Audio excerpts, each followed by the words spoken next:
Hey everyone, welcome. In this explainer, we're going to do a deep dive into India's national political parties. We're covering everything you as Class 10 students need to know to get absolutely prepped for your exams. So let's get right into it. Okay, let's get into it. Here's the game plan. We're going to break down everything you need to know into 4 simple steps. Think of this as your roadmap to totally acing this section of your exam. First things first, let's set the scene. You got to remember, India is this massive federal democracy, right?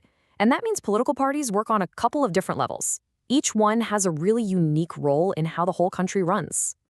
So on one side, you've got parties that are really just present in one state or maybe a few states. We call those state parties.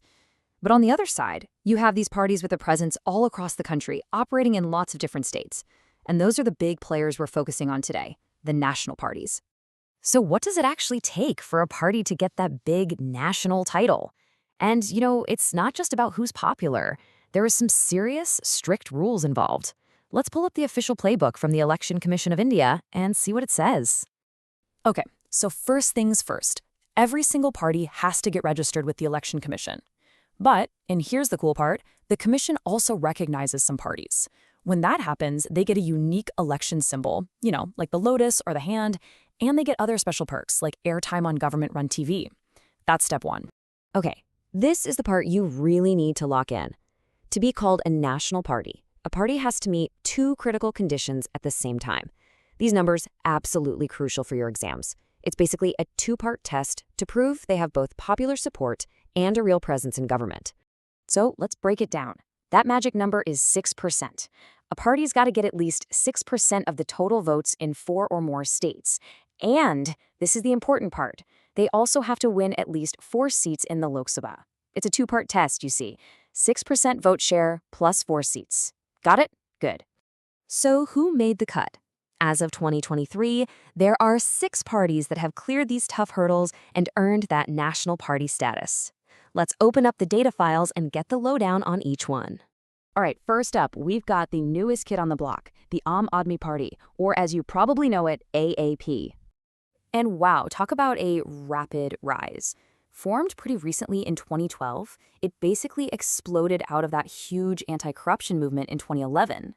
Their whole deal is about good governance and accountability, and that focus has helped them form governments in both Delhi and Punjab. Okay, file number 2. Let's pull up the dossier on the Bharatiya Janata Party, better known as the BJP.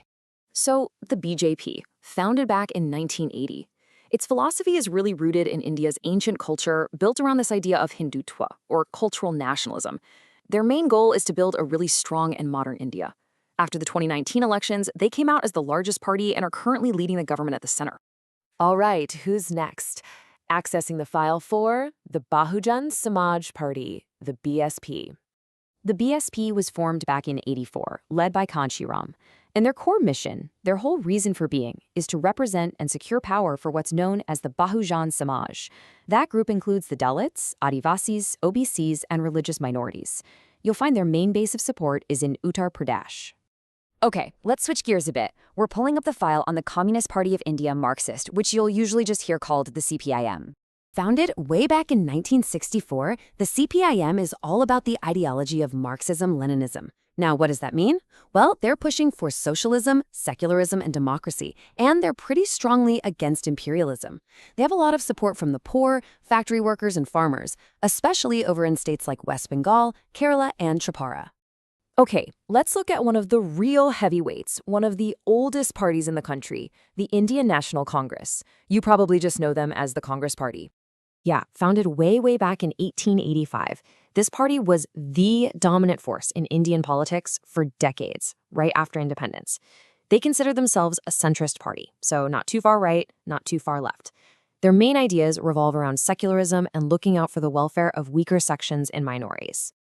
And last but not least, let's open the file on our 6th national party, the National People's Party, or NPP. Now, this is a really important one to remember, a great little fact for your exams. The NPP, founded in 2013, is the very first political party from Northeast India to get that national party status. That's a huge deal. Their philosophy is all about empowering every part of society, and they're a major player in the state of Meghalaya.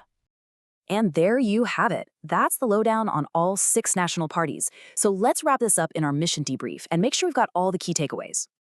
Okay, system analysis complete. You've now got the essential data you need for your Class 10 exams on India's national parties.